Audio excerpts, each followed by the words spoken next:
Ballard Commons Park. It was shut down in December of 2021 after a major homeless encampment essentially took it over.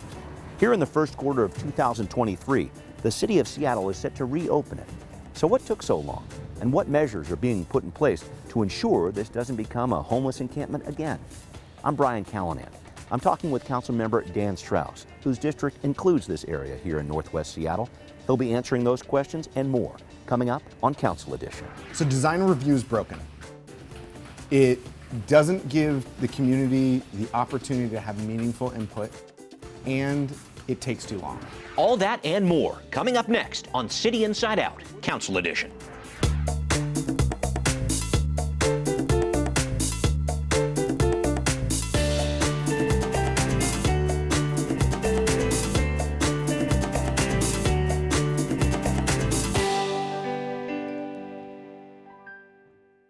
And here I am with Councilmember Dan Strauss. We are hanging out in District 6, and I appreciate it. We're at Hattie's Hat. We're at one of the street cafes here on Ballard Ave, and I wanted to talk to you here because you've been doing a lot of work on these street cafes. I think you've turned this into a pretty unique place, at least the council has, in the work it's done with street cafes. But let me know about this. This is something that has really changed. It used to be a temporary type of thing. The city actually gave out permits for free to restaurants and stores that wanted to do this. That's right. Now it's a permanent thing. They're paying for these permits, etc. Can you let me know about this whole process of making this into a permanent addition to Seattle, these street cafes? Yeah, so we have finally gotten to the last step in the pathway to permanency for outdoor dining here in Seattle. So outdoor dining in Seattle is here to stay. It is going to be a permanent thread in our city's fabric, and we have opportunities all over the city for outdoor dining. What's interesting here on Ballard Avenue is we're using Ballard Avenue as a pilot for a commercial street.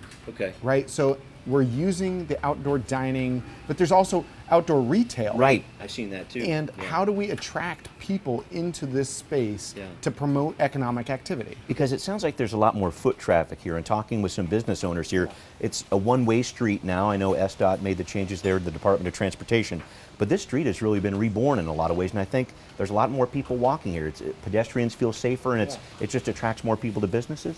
Yes, and the success here is because of business owners' entrepreneurial spirit. So I worked with SDOT to make sure that they helped be flexible and make these changes for the one-way.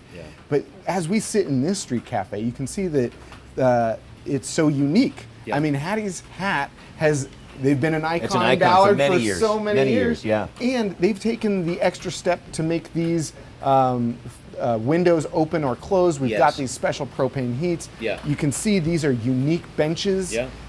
We've got other cafes on this street as well. Skull Beer Hall, Cafe Oaxaca, so many others that are using their entrepreneurial spirit to make this a unique space. I guess I'm trying to figure out, the devil's always in the details, because you have to have certain design specifications for these, and how do you do that? It looks like that's part of the work that's happening in early 2023 here, figuring out those design standards so that you have a safe space here. You have a place that hopefully doesn't get tagged with graffiti, etc. You have a place that people can walk by, can get by. People who might have disabilities can make sure they get by. I know you have a few people who are saying, where's my parking out there? That's a whole nother crowd. But fewer than we expected. Is that right? Okay. Because we are able to still maintain some parking and maintain the space for outdoor dining. Ballard is also so different than it was 10 years ago. We've got thousands of units of housing coming online within a half mile of here just in the next few years. And so with more people living nearby, this is the benefit of density. I'll tell you, when I was younger growing up, I had trouble with density in Ballard because it was tearing down the neighborhood that I grew up in. And today we are experiencing the benefit of having so many new neighbors. Ballard Avenue is alive because we have so many people living nearby. And we're using Ballard Avenue as this pilot for these commercial economic activity streets, cafe, street cafes. Because, and those are two separate things. So the outdoor dining pathway to permanency, that is done, complete. All the mayor has to do is sign the bill and we're good to go. I'm expecting him to do so because we're friends. And the second avenue of this is how do we use Ballard Avenue as a pilot for citywide? You were saying before we got started, California Avenue in West Seattle isn't going to be able to do what Ballard Avenue does. They have some outdoor cafes, but it's different. It's a two-way street. It's an arterial. That's right. And so the benefit of Ballard Avenue is it is cut off at the Ballard Bridge and it's cut off at Market Street. And so it really allows us to play with some of these details in a way that we can't in other places. So the street, the outdoor dining pergolas here on Ballard Avenue are allowed to be wider than in other places. And there's still more work to do because we're in a historic district. So we need to be able to meet historic district guidelines. And that's the steps that we'll be taking in early 2023. Okay, great. And I heard you talk about density, but I want to put a pin in that for a second because there's some other big news going on here, not too far from where we are, up in Ballard Commons. I'm talking about that area that was shut down in December 2021. A lot of concerns over a homeless encampment that had grown there, and a lot of neighbors were concerned about that. I want to ask the two questions that I think a lot of people are asking. It looks like it's going to be opening in the first quarter of this year, so why did it take so long, and how do you create a situation such that it does not become a homeless encampment again? Absolutely. So sometimes it takes a long time to make improvements. I mean, the Parks Department is working hard, working their hardest that they can, and they've got parks all across our city that they have to attend to. So we're still waiting on two things, some new benches in the park, and they just finished installing the lighting in December, and we're going to add a little bit more. This is part of the renovation that's going on. As part of the renovation. You know, part of what took so long was we were hoping that the construction on the children's playground that I secured money for could start now. Unfortunately, the permits are just finalizing now. So rather than, we had hoped that we could just take down all of the fences and leave that section fenced. But we can't wait. So we're going to take down all the fences and then put new fences back up once that construction starts. And you want to talk about how will we prevent re-encampments of the space? Please. So Woodland Park, which had a larger homeless encampment, so Ballard Commons and Woodland Park, we used the same model of resolving the encampment, which was we took a census of everyone living there. We took a needs assessment of what type of shelter they would take, and then we took the time to get them into that shelter. This model is extremely effective. We've seen the Regional Homelessness Authority use this in the right-of-ways in a number of places since then. And we see that when we use this type of model, we don't see re-encampments. The other two things that have changed since Ballard Commons was resolved is Deputy Mayor Washington and I worked together to resolve the Woodland Park encampment. From that, we used that model as a pilot for the Unified Care Team. Which is all over the city, And you know, when Mayor Murray announced the civil state of emergency, he opened up the Emergency Operations Center to address homelessness. The state of emergency on homelessness, right? Yep, the civil state of emergency, that's right. And so when that happened, he brought in decision makers from every department into the same room to address the situations in real time. In 2023, using Teams and Zoom, we can now have an emergency operations center virtually. And that's what the Unified Care Team is. And so the next steps that I've been working with Deputy Mayor Washington and others on is making it regional so that we can have 5 unified care teams. To get different parts of the city essentially. And to focus on that part of the city. Because right now we have one team for the whole city. So whether it's in Delridge, Lake City, Columbia City, Crown Hill, it is one team for the whole city. And can I jump in here? Sure, and I've got 2 more answers for you. Please, I want to make sure that I do this. I just want to help people understand this. We have this Regional Homelessness Authority that's working on a lot of things, including shelter, including housing. But when it comes to this actual work with the encampments, and people need to be moved, for example, that is the city's job, right? This is the Unified Care Team's job that has to do that piece of it, that interaction. Is that right? I want to make sure I get that right. So the Regional Homelessness Authority is focused in Chinatown and International District. And so I'll get to talking about Partnership for Zero in just a second. Fair enough, but I just wanted to focus on the difference between one Unified Care Team and regional. Because when we were working on Woodland Park, that meant that we were taking citywide resources. So if there was a problem in Delridge, it couldn't necessarily be addressed because we were attending to Woodland Park. As we transfer into regional teams, it allows the same city workers to work in the same places so that they know, is trash getting worse? Is it getting better? Are the people that they're working with getting better, or are they getting worse? It allows the same people to be in the same places and create those relationships. The other thing that has happened is, as you were saying, the Regional Homelessness Authority opened their pipeline into shelter and housing with their Partnership for Zero. Yeah. They're focused in Chinatown and International District, and this has been 5 years in the making. And Partnership for Zero, I'll just jump in. Yes, please. Philanthropy is jumping in with these different agencies to help out. Keep going. I want to make sure I pointed that out. And it's the same model where you do a census, you do a needs assessment, and then you connect people with shelter and housing. Yeah. The benefit that the Regional Homelessness Authority has is that they have resources all across our county. And in some cases, they're able to skip shelter. So they can take people off the street and Direct into, yeah. Because if we keep spending money on shelter, we're never going to get out of this problem. And if we don't have shelter capacity right now, then we can't get people off the streets. But with the Regional Homelessness Authority able to skip shelter, we can do this faster and cheaper.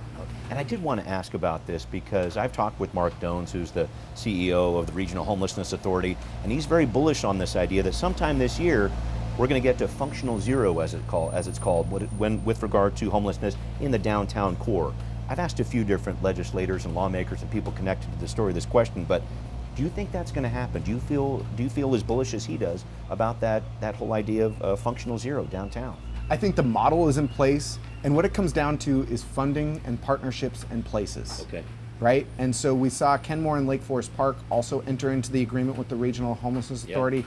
That is good news. Yep. What we need are more partners in other cities throughout the county. Yeah. We also need everyone to be funding Mark will often say, I can solve as much as you give me the resources to solve. Sure. If you give me, one piece of bread, can I make a sandwich? No. Okay. Right? Okay. And so, the city, the county, other suburban cities need to be realistic that if we're going to address homelessness, we have to spend the money that is required to do so. We had the Deputy Secretary of HUD out here. Right. Not too long ago, right. Their words, I didn't realize what we're doing here in the city, right? You go to so many other places in our country and you plop into a city that's experiencing that has a high level of homelessness, and 10 different people will give you 10 different answers on how to solve it. Right. Here in Seattle, we've got everyone saying the same thing, which is that you address, you do the census, the needs assessment, get them into shelter and housing, and you meet people's needs. It's that whole question of, though, how much money is it going to really take? And I know this has been a big question. We're putting too much. We're not. It's not a question of money, things of this nature. Are we short by X amount of million, or where are we with that? Is there a figure that you know of that can say, here's where we need to go, or is that the RHA's purview? Or McKinstry put out the number in 2017 that the city needs to be spending $200 million per year on affordable housing. Right. Last year was the first time we did that. This year is the second. Right. Next year will be the third. Yes. Right? Yeah. So the city of Seattle is doing our part. It's in the budget, right. And when you watch the State of the State speech by Governor Inslee this week, he made overtures about the state's responsibility for funding the solutions to these problems. Yep. The county's there. We need our suburban cities to join us because as we, Seattle bears a burden of the regional problem because we're the county seat. Yes. Yeah. There are so many county programs that are here in the city of Seattle because we are the seat of the county. Yeah. And everyone bears the responsibility of addressing homelessness together. Thank you. And I'm glad you brought up what Governor Inslee was talking about, because he's been talking about a lot of ways to try to make sure that there is enough density in Washington City such that we can build this housing. And I think that's a good way to segue to the comprehensive plan, if I could, with you. Let's talk about where we are with this. This is basically the future blueprint of Seattle. The State Growth Management Act says we got to do this about every decade, so let's get on it. It's time for Seattle. It's due up in 2024. That's when this process is supposed to be done. But this is where it gets very interesting, because there are a number of alternatives in front of the council right now, and I'd like for you to give us an overview of that process, and then maybe I can dive into some details with you. Where are we with the comp plan right now? Yeah, and those alternatives are actually before the public. They're not before the council. That's right. Good point. And right now, so Office of Planning and Community Development is leading this work. Yep. I'm the land use chair, so it'll come before my committee. Of course. And it's OPCD that's leading this work. Okay. So over this last summer, they did a scoping analysis for their environmental impact statement. Okay. And this is just general broad strokes of what do people want to see. Yep. On their website, they have the report about that. And right now, they're doing community engagement on that scoping report. Okay. From there, they will draft an environmental impact statement. That'll come before my committee as a presentation, no votes, a presentation in late spring. Okay. And from there, they will solicit more community feedback Right. for a final plan that will be at the end of quarter 4 or maybe next year. Okay. And I want to be really clear about something. Okay. The major update to the comprehensive plan that happens every 10 years, Right. what's in it is not a requirement. Okay. It is the allowance. I see. And so right now, let's say I wanted to have duplexes or triplexes across our city. Because they used to be allowed in all parts of our city until the 70s. So let's just say I wanted to do that. Okay, fair enough. I can't do that right now because the major update to the comprehensive plan disallows me from doing that. Okay. Now, let's say that the major update says that we're going to allow duplexes and triplexes. Okay. That does not require me to allow them. Okay. It just gives me the allowance to do so. Okay. Can I break down this whole idea with the alternatives there? Because you got basically the first alternative, which is do nothing. The state requires you to do that. You work it up to alternative 5. I know there's been a lot of talk about that. Some of these duplexes, triplexes, and then I know and maybe even some quadplexes, and then I know there's a lot of people saying, give us an alternative 6 where we can have 6plexes and buildings that are up over 30 feet high and things of this nature. I know there's a lot of back and forth with this. I just wanted to talk about, is there a place where you stand on this in terms of these alternatives? I know it's a public push here, but do you have a certain alternative that you like? You know, I'm really interested in what the public has to say at this moment. Right. You know, I think that it is important for OPCD to do their work. I don't want to put my finger on the scale right now. What I do know, though, is that duplexes and triplexes have been allowed in Ballard all over the place, and they fit the community character. There's just up the street from Larson's on 24th. Sure. I pass by there all the time because I love Larson's. And I worked with a graduate student at the University of Washington to identify all of the non-conforming uses in my district. And going through this process, I realized that there are 2 triplexes on 24th that I pass by all the time, and I had no idea. I thought they were just single-family home because you can build. The only difference between a house and a triplex is the number of doors coming out. And can I ask one last question on this? Because I think it's really interesting. I remember the Seattle Planning Commission looking at this last year, and they were saying, well, there has to be a way to try to incentivize developers to build these things too. That can be an issue as well, because you look at Minneapolis, you look at Portland, they're saying no single family housing, you know, it's all open. They've basically done away with that. But in those cities, there hasn't been this big rise of 6plexes, et cetera. Help me out with that part, because I think as much as you need to pass some laws and make sure things are equitable, you also need developers to play along too, and they need to be incentivized potentially to build these things. What do you think about that piece? Well, what I know is that duplexes and triplexes have been part of and even 6plex and small apartment buildings. Right next to West Woodland Elementary School, there's an apartment building in what is a single-family, a neighborhood residential zone. That's not allowed today. What I know is that in the past, duplexes and triplexes have been allowed in what was known as single-family zoning. And so this is already part of the fabric of our city. And the important part is making sure that these buildings fit the character of our communities. Because the McMansions that are, you know, the thing that I hate the most, I'll be really honest with you, Brian, which is you take a single family home, you demolish it, and you build a McMansion. For the same number of people could have lived in that original home or in the new home. It doesn't help bring in any new neighbors. It just makes the community feel different. So if you were to raise that and put in, you know, a place that still looked like our community and had another, you know, a place for a duplex, that's going to be better. Or, you know, I guess the McMansions, it's something that you know. No, I hear you, and I think a lot of people have some similar thoughts about that. It's difficult when that new construction goes in, no matter what it is. And I think this actually dovetails into another topic I wanted to talk about with you, which is design review standards and putting those in place. There's some changes going on here too. During the pandemic, I know the council, the city really wanted to make sure it was building as much affordable housing as affordable housing as possible. So they said, okay, let's suspend this design review process, get these affordable housing projects through as quickly as possible. It looks like you're trying to make that more of a permanent thing, yes. And I wanted to talk about that. We're in the process with right now the city is. Right. So design review is broken. Yeah. It doesn't give the community the opportunity to have meaningful input, and it takes too long. Is it necessary though? I know a lot of people are saying, character of the neighborhood and all these other things. Help me with that part of it. For any building that wants to have a departure from building code or design standards, it is required. Okay. Because that's where they get their departures. Okay. And it's also a great opportunity for the community to say, with the Bartels, it's across from Sure. Ballard Commons. Yeah. Through design review, they added another entrance. Right. To make it more accessible. Okay. But on the other hand, if design review is being used as a way to disallow a project from being built, that's not okay, because we are in a housing shortage.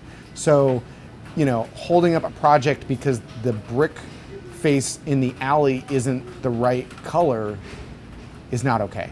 Okay. So it's broken in two ways. Yeah. One, it doesn't give community real teeth to have an input, and it is weaponized to take too long. And it almost sounds like to me, and I don't want to put words in your mouth, but this feels like something maybe not just for affordable housing, but for other projects too.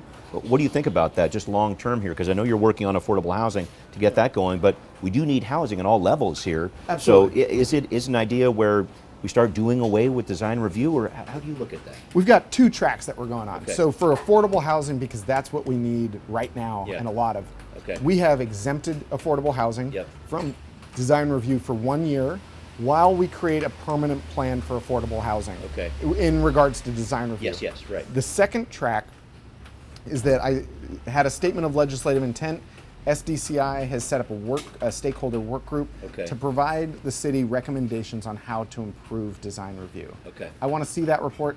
Did I wish the report came to me sooner? Absolutely. Yeah. Much like, did I wish that the renovations to the park were done sooner? Sure. Absolutely. Always. But here we are, right? Yeah. It's always, how do we move forward together? So when I get that report about recommendations to change design review, we'll go from there, because we do need to give community real power to have input, and it has to be done quickly.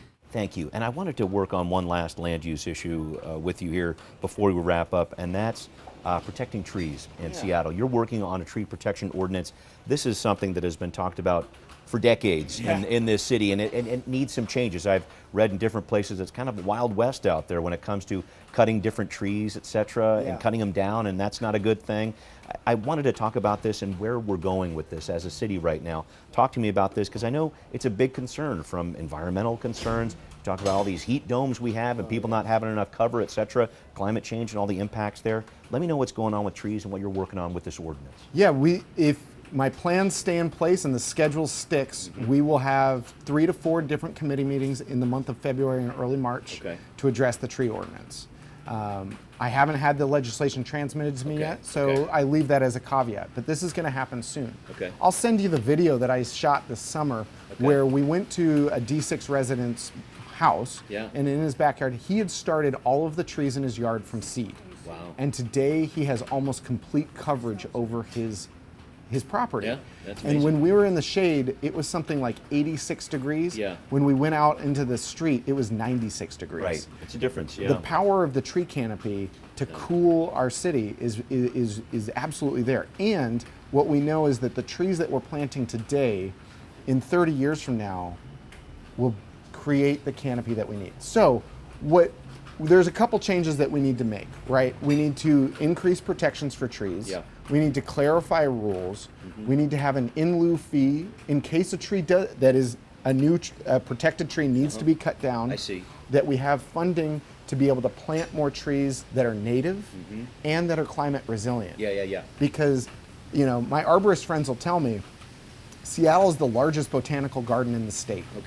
Because so many of our trees aren't native, and the product of that is also there's a lot of trees here that are not climate resilient. I see. As we become a hotter area, we need trees that will be able to survive these changes. Can I go down one path with you here? Because You had talked earlier about sometimes when legislation gets weaponized, and it does happen sometimes. I look at this one and I see a lot of people who very honestly want to save trees. That's, sure, that's their absolutely. thing. But then you have other people in neighborhoods who are saying, we don't want development here, so let's use this tree ordinance as a way to stop that. Sure. It makes for a very interesting balance there, because I know that our area needs density. You want to try to make sure that that's happening. I know we need trees as well.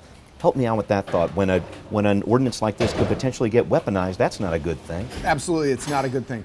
And I think one of the biggest problems right now is that there's a lack of clarity about what trees can be cut down, what trees cannot be cut down, and there's not a mechanism to increase protections, and in the cases that the tree needs to be cut down, a way to plant more trees from it. So I'll ask you this question. Sure.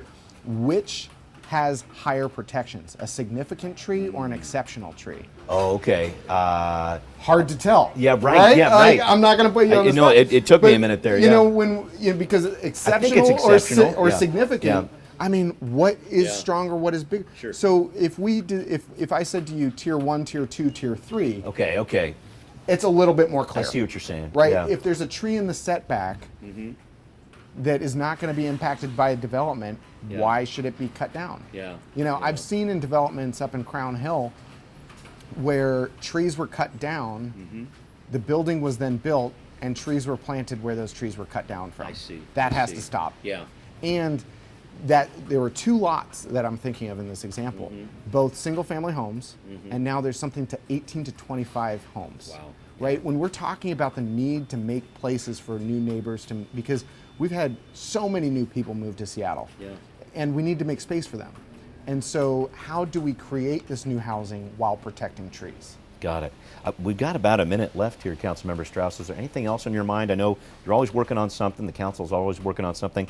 We've covered a lot of different land use issues. Anything else going on in your mind with regard to what's happening with the council or stuff you have planned down the line? You know, I've really been focusing on District 6. I've been doing it for years. I've opened a District 6 office. The second day that I was in office, it closed down during the pandemic. Of course, We were able to reopen it when Mayor Harrell allowed people to go back into the office. And so I work half-time from the District 6 office in Ballard at the Ballard Library, and half-time in the City Hall office downtown. And it's just a great experience to be with the people of District 6. I know a lot of people are connecting with you at that office there. So glad for this visit here, Councilmember Strauss. One more Great time, to shall see you, we? Brian. Yeah, good to be here. Thank you very much, Councilmember Dan Strauss. We're here. At Hattie's Hat. At Hattie's Hat in District 6, and I thank you for joining me, Councilmember Strauss. We'll see you next time on Council Edition.